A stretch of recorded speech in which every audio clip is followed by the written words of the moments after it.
പരിശുദ്ധാത്മാവിന്റെ കൺട്രോളിൽ നിറഞ്ഞ് പ്രവർത്തിക്കുന്നവരെ കാണുമ്പോൾ എപ്പോഴും മറ്റുള്ളവർക്കൊരു അസൂയാണ്. അവരെ എങ്ങനെ തകർക്കാം, അവരെ എങ്ങനെ താഴ്ത്തിക്കെട്ടാം എന്ന് ആഗ്രഹിച്ചും പദ്ധതി ഉണ്ടാക്കിക്കൊണ്ടും ഒരു ശത്രുപക്ഷം എപ്പോഴും കാണും.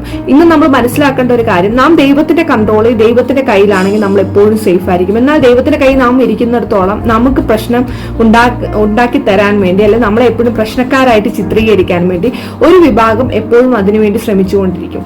അപ്പോൾ നമ്മൾ അതിലൊന്നും തളർന്നു പോകേണ്ട കാര്യമില്ല. കാരണം ദൈവമാണ് നമ്മളെ നിയോഗിച്ചിരിക്കുന്നതെങ്കിൽ, ദൈവമാണ് നമ്മളെ അയച്ചിരിക്കുന്നതെങ്കിൽ ആ പദ്ധതി ദൈവം ചെയ്യാൻ ശക്തനാണ്.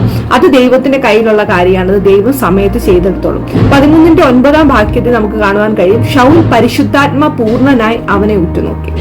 അതായത് ആദ്യം നമ്മൾ കണ്ടു പരിശുദ്ധാത്മാവ് അവരെ അയച്ചു, പിന്നെ കാണുന്നത് പരിശുദ്ധാത്മ പൂർണ്ണനായി അവനെ ഉറ്റുനോക്കി. ശൗൽ പരിശുദ്ധാത്മാ പൂർണ്ണനായി അവനെ ഉറ്റുനോക്കി.